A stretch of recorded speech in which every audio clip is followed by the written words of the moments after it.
Professor at the School of Public Health at the University of Haifa. As always, thanks for being with us. I want to start with a bit of the critical analysis. This new plan for the schools to start on time, does it seem realistic? Do you think it can work? I think so, yes. I think, first of all, it's very, very important to get the kids back into school on the 1st of September. Give them another month of holiday is really not an option, in my opinion. And society has to go back to everyday life that we had before Corona, with the risk of the Corona around us. But I think what the government is trying to do is okay, is a good way to do it. I think that the confusion yesterday with all the testing and that, I think they'll get over that. And during the next 10 days before the 1st of September, I think really they'll be able to do as much as the serological tests as they can, and we can really, well, they think that about 20% of kids have been already exposed to the virus. That means they have some kind of immune response to the virus, and when they are exposed, they will be able to fight it off. So, but it is important to know who these kids are. And then these kids, when they are exposed to children, they don't have to be quarantined. They don't have to stay at home and not go to school and all that.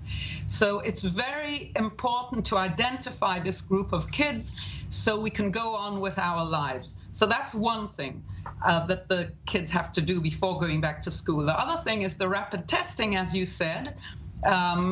Just so that we know the kids that go back into school on the 1st of September are not carrying the virus at that moment. Even a lot of these kids don't really get sick, so the parents don't know that they're sick. So, and would send them to school even though they have the virus in their body. So I think this rapid testing is very important to identify these kids and not send them to school. Of course, what we need is the cooperation of the parents.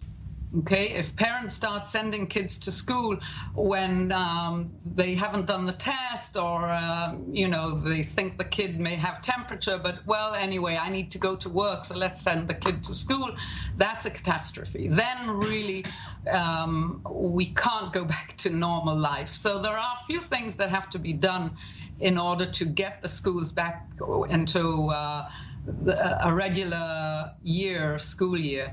And I think it can be done, but of course we need a lot of cooperation from the parents. And now on the side of the hospitals here, the healthcare system in place here, I believe some 7 hospitals reporting that they're being overwhelmed now, again, by coronavirus patients here. They're saying the government hasn't come through on the reforms that they announced. How big of an issue is this right now? That's a big issue. It really is, because well, I think there's a stop in the increase of patients getting to hospital, but still the hospitals have to deal with these patients, the corona patients. And if they don't have the physical ability to do it, then we really are looking at third world, and we actually don't perceive ourselves as a poor nation. So I think the government really has to step in there and see to it that the hospitals can go on functioning. Without that, it's really a catastrophe. Now, another part of the story, not yet making major headlines, but new variants emerging here that are causing concerns. How, from what we know or what's come across your desk, how concerned are you about the entry of even new and more dangerous variants? I'm very worried, because I think this is our future.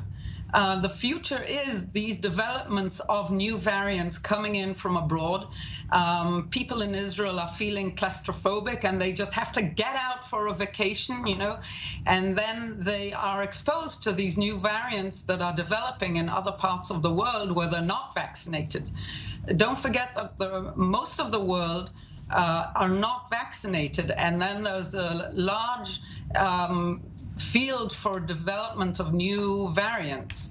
And they will somehow get in here if we don't see to it that the people who are coming in are tested correctly and stay at home Do not go out and meet other people because you don't know what you're bringing in from abroad. You really don't know. Even though you think that you didn't meet many people or you didn't do much, you were only out in nature and things like that. Airport but you enforcement really don't know.